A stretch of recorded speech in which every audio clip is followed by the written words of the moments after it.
ഇത് തീരണ്ടെന്നാണോ നിങ്ങൾ പറയുന്നത്? എല്ലാവരും തമ്മിത്തല്ലി ചാവട്ടെ എന്നാണോ പറയുന്നത്? ഞാൻ 4 ആഴ്ചയായുള്ളൂ NDA വന്നിട്ട്. ഞാൻ ആ 4 ആഴ്ചയ്ക്ക് മുമ്പ് പ്രധാനമന്ത്രിയെ കാണണമെന്ന് പറഞ്ഞ് ഞാൻ അങ്ങോട്ട് പോയാൽ എനിക്ക് അതിനകത്തേക്ക് കയറാൻ പറ്റുമോ? BJP നേതാക്കന്മാരുമായിട്ടല്ലല്ലോ, പ്രധാനമന്ത്രിയല്ലേ കാണേണ്ടത്. പ്രധാനമന്ത്രിയെ കാണണമെങ്കിൽ എനിക്ക് ഇപ്പോഴാണ് അതിനുള്ള ഒരു അവസരമൊരുങ്ങി വന്നത്. അദ്ദേഹത്തിനോട് സംസാരിക്കാനും ഇങ്ങനെയുള്ള പ്രശ്നങ്ങൾ അദ്ദേഹത്തിൻ്റെ ശ്രദ്ധയിൽ കൊണ്ടുവരുവാനായിട്ടുള്ള ഒരു സ്വാതന്ത്ര്യം എനിക്ക് ഉണ്ടായത് ഇപ്പോഴാണത്. അതനുസരിച്ച് നമ്മൾ പോകുന്നു. അല്ലാതെ ഇതിനകത്ത് സഭാ പ്രശ്നം പരിഹരിച്ചത് കൊണ്ട് എല്ലാവരും 2020 അല്ലെങ്കിൽ ഞാനിതിൽ ഇടപെട്ടത് കൊണ്ട് 2020 വോട്ട് ചെയ്യണമെന്ന് ഞാൻ ആരോടും പറഞ്ഞിട്ടില്ല, അങ്ങനെയൊട്ട് പറയുകയുമില്ല.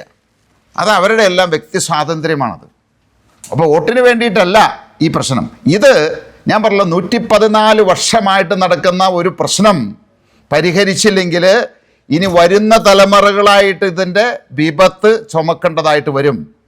അതിനൊരു നല്ല കാര്യം ചെയ്യുന്നു, അതിൽ കവിന് ഒന്നും ആലോചിക്കണ്ട. ഇത് തീരണ്ടെന്നാണോ നിങ്ങൾ പറയുന്നത്? എല്ലാവരും തമ്മിത്തല്ലി ചാവട്ടെ എന്നാണോ പറയുന്നത്? നമ്മളെന്താ അങ്ങനെ ചിന്തിക്കുന്നത്?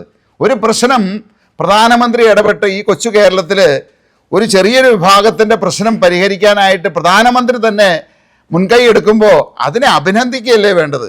അതിനെ നമ്മൾ നെഗറ്റീവായിട്ട് കാണല്ലേ?